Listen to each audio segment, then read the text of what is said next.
बच्चों, आज हम लोग क्या सदस्यों हेतु अहर्ताएं यानी लोकसभा के सदस्य हेतु जो अहर्ताएं हैं उसके बारे में पढ़ेंगे। ठीक है,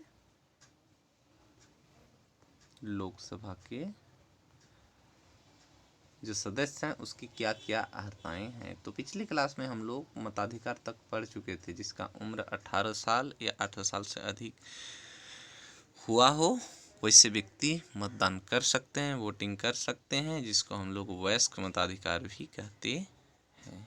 ठीक, यानी जिसका उम्र 18 साल से नीचे है वो वोटिंग नहीं कर सकते।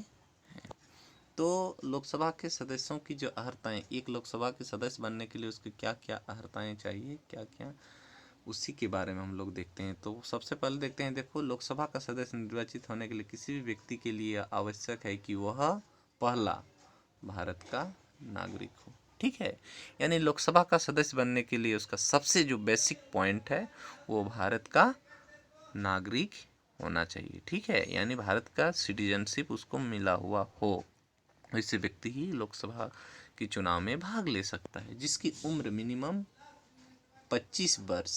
ठीक है, पहला पॉइंट देखो, अहर्ता क्या क्या है लोकसभा के सदस्य हेतु। पहला, भारत का नागरिक हो। दूसरा, उसकी उम्र कम से कम 25 वर्ष। ठीक है,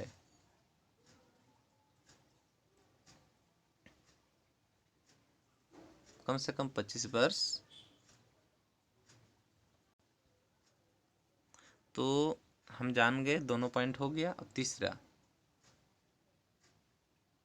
संसद के कानून द्वारा निर्धारित की गई अन्य योग्यताएं पूर्ता हो। तो संसद में कुछ कानून बनाए गए हैं लोकसभा के लिए, वो कानून उसको फुलफिल करता हो, उसमें जो योग्यताएं हैं उसको फुलफिल करता हो। किसी भी व्यक्ति को लोकसभा के सदस्य के लिए अयोग्य ठहराया जा सकता है यदि वह, देखो क्या पहला पॉइंट, फिर भारत सरकार अथवा राज्य सरकार के अंतर्गत कोई लाभ का पद धारण किए हो। यदि वो किसी भी सरकारी पद पे हैं तो सबसे पहले उसको रिजाइन देना पड़ेगा, तभी वो लोकसभा में चुनाव के लिए खड़ा हो सकता है, प्रत्याशी के रूप में खड़ा हो सकता है। नंबर 2, किसी न्यायालय द्वारा पागल ठहराया गया हो अथवा पागल हो तो वो चुनाव नहीं लड़ सकता है। ठीक, संसद द्वारा निर्मित किसी कानून द्वारा अयोग्य घोषित किया हो, यदि संसद द्वारा जो भी कानून बनाया गया है उसके द्वारा यदि उसको अयोग्य घोषित कर दिया गया हो फिर भी वो चुनाव नहीं लड़ सकता है।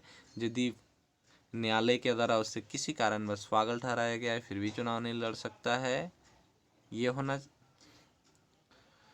फिर किसी भी सरकारी पद पे यदि वो हैं, यानी किसी भी गवर्नमेंट लाभ में है, ठीक है, प्रॉफिट में है, तो उसको रिजाइन दे के आना पड़ेगा, तभी वो चुनाव लड़ सकते हैं, और वो लाभ में रहते हुए चुनाव नहीं लड़ सकते हैं। इतने सारे पॉइंट। और बाकी तो भारत के नागरिक हो, उसकी उम्र 25 वर्ष हो, और जितना भी संसद के द्वारा जो कानून है उसकी पूर्ण अहर्ताएँ पूरा करता हो, यही है उसकी बेसिक अहर्ता। ठीक है, लोकसभा का सदस्य बनने के लिए। आगे हम लोग पढ़ते हैं इसका कार्यकाल। ठीक है, तो कार्यकाल यहाँ पर जैसे हम लोगों का देश में पंचवर्षीय योजना 5 ईयर प्लान चलता है, तो उसी के अकॉर्डिंग जितने भी प्रशासनिक व्यवस्था, राजतांत्रिक या तो जो यहाँ पे जो सरकारी जो व्यवस्था है, ठीक है, राजनीतिक तौर पे जो भी संसदीय सरकार चला है उसके अंतर्गत हम जानते हैं कि 5 वर्ष होते हैं कार्यकाल, चाहे वो मुख्यमंत्री का हो चाहे प्रधानमंत्री का हो। उसी तरह से लोकसभा का सदस्य का जो कार्यकाल है वो कितना है, 5 वर्ष है, यदि इससे भंग न किया कर दिया गया हो। इस जरूरी नहीं कि वो 5 साल, एक बार संसद चुना गया तो वह 5 साल रह ही लेगा, लेकिन नहीं, किसी कारणवश यदि लोकसभा ही भंग हो जाती है तो उसकी लोकसभा की सदस्यता भी स्वतः समाप्त हो जाएगी। तो याद रखना है कि ये 5 साल के लिए चुने जाते हैं और 5 साल इसका कार्यकाल होता है। परंतु किसी कारणवश यदि पार्टी में जो लोकसभा के सदस्य हैं उसे भंग हो जाती है, उसकी गवर्नमेंट भंग हो जाती है, तो ऐसे स्थिति में उस चुनाव को स्वतः रद्द किया जाता है, तो उससे पहले भी भंग हो जाते हैं, तो उसका कार्यकाल भी पहले पूरा हो सकता है। इसीलिए बोल दिया है यदि इससे पहले भंग न कर दिया जाए, पहले भी इसे भंग कर दिया जा सकता है। ठीक, उसके बाद देखो कोरम, गौण पूर्ति।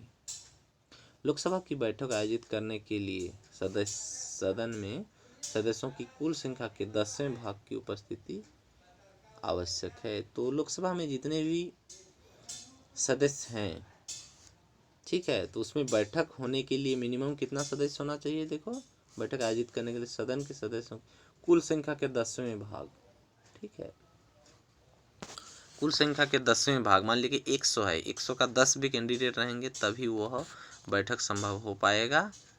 लोकसभा की बैठक आयोजित करने के लिए सदन में सदस्यों की कुल संख्या के 10वें भाग की उपस्थिति आवश्यक है किसी भी प्रकार का बैठक करने के लिए। मान लिया कि जैसे तुम लोगों को बता दिए, हम अभी एग्जाम्पल लेके क्या बता दिए कि 100 हैं, ठीक है, टोटल सदस्य हम सपोज डेट मान लिए हैं, इसमें से मिनिमम 10 सदस्य होना जरूरी है, तभी जाके लोकसभा का बैठक आयोजित किया जा सकता है। 10 से 1 भी कम हुआ, 9 हुआ, 8 हुआ, तो लोग सदन का बैठक भी नहीं कर सकते हैं। और बाकी पूरा का पूरा कैंडिडेट रहेंगे तो बहुत अच्छी बात है, होने से तो होगा ही, लेकिन मिनिमम उसका 1/10, ठीक है।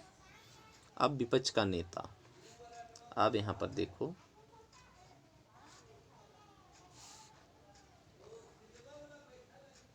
सॉरी, विपक्ष के नेता से पहले यहाँ पर कुछ ब्रैकेट में उसी में दिया हुआ है जिसमें लोकसभा अध्यक्ष या वह व्यक्ति शामिल हो जिसकी अध्यक्षता में लोकसभा की बैठक आयोजित, हाँ, लोकसभा का बैठक आयोजित करने वाला व्यक्ति लेकिन होना कंपलसरी है, तभी जाके ये बैठक पॉसिबल। फिर देखो विपक्ष का नेता, एक होता है पक्ष और विपक्ष, ठीक है, जिसकी सरकार चलती है उसे पक्ष बोला जाता है, जिसकी सरकार नहीं है, जो अपोजिशन में रहते हैं, उसको विपक्ष का नेता बोला जाता है, ठीक है। तो विपक्ष का नेता होता है ना कि मान लिए कि मतलब सेंट्रल में अभी क्या गवर्नमेंट चल रही है, जिसकी भी हम जानते हैं कि बीजेपी की चल रही है, तो बाकी जो ओपोजिशन पार्टी है वो कांग्रेस है, ओपोजिशन पार्टी बीजेपी का, क्योंकि बीजेपी का अभी सेंट्रल में गवर्नमेंट है, ठीक है। तो उसका अपोजिशन जो पार्टी है, विपक्ष का नेता, वो विपक्ष का दल से चुना जाता है, ठीक है। तो विपक्ष के मतलब दल का जो मेन लीडर होता है उसी को विपक्ष का नेता कहा जाता है, ठीक, जो कोई भी बात को वहाँ पर बैठक में सदन में रखता है। विपक्षी दलों में सबसे बड़े विपक्षी दल के नेता को विपक्ष का नेता के रूप में विशेष मान्यता प्राप्त की जाती है। तो जैसे कि मैंने समझा दिया तुम लोगों को कि एक गवर्नमेंट है कि बीजेपी का अपना गवर्नमेंट है, उसका अपोजिशन जो विपक्ष का पार्टी है वो कांग्रेस है, और कांग्रेस में जो सांसद का जो मुख्य नेता होता है, कांग्रेस पार्टी का जो सभी सांसदों का जो हेड होता है, उसी को विपक्ष का नेता, जिसको विशेष शक्ति दी जाती है, विशेष मान्यता प्रदान की जाती है। अन्य सांसदों को मिलने वाले वेतन भत्तों के अलावा उससे कुछ अतिरिक्त भत्ते भी मिलते हैं, ठीक है। तो विपक्ष का जो नेता उसी को कहा जाता है। विपक्ष पार्टी अलग होती है, वही पार्टी एक विपक्ष पार्टी होती है जो जिसकी सरकार चलती है, उसके ओपोजिशन रहती है, ठीक है। लेकिन उस ओपोजिशन पार्टी का जो मेन एक लीडर होता है उसी को विपक्ष का नेता कहते हैं, और उसको बाकी जितने भी सांसद होते हैं उसके अतिरिक्त वेतन भत्ते मिलते हैं, उससे वही स्तर तथा सुविधाएं प्राप्त होती है जो केंद्रीय कैबिनेट की मंत्री। तो विपक्ष का जो नेता मुख्य रूप से चुना जाता है, उसके जितने भी केंद्रीय मंत्रिमंडल में जो मंत्री को प्राप्त होता है जो फैसिलिटी, वही विपक्ष के नेता को प्राप्त होता है। अब आते हैं हम लोग लोकसभा अध्यक्ष। तो देखो लोकसभा अध्यक्ष के बारे में हम लोग, अध्यक्ष का पद अत्यधिक गरिमा, सम्मान एवं महत्व का है। तो जो लोकसभा का अध्यक्ष है उसका जो पद है अत्यंत गरिमा, सम्मान और महत्व का है। लोकसभा के सदस्य अपने में से एक ही सदस्य का अध्यक्ष के रूप में चुनाव करते हैं। तो जितने भी लोकसभा के मेंबर होते हैं उसमें से सभी को मिलके उन लोगों का एक नेता चुनते हैं, मतलब एक व्यक्ति को चुनते हैं और उससे लोकसभा का अध्यक्ष चुना जाता है। वोटिंग टाइप का ही होता है जिसमें सहमति प्राप्त की जाती है, ठीक है। जैसे हम लोगों का यहाँ पर मैक्सिमम 552 लोकसभा के सदस्य होते हैं, उस 552 का 552 ही यदि वहाँ पर यानी 552 ही मेंबर हैं, और उसमें से एक प्रमुख व्यक्ति को चुना जाता है अध्यक्ष, जिसे हम लोग लोकसभा अध्यक्ष कहते हैं, जिसका कार्यवाही वो सदन में वही करता है, ठीक है।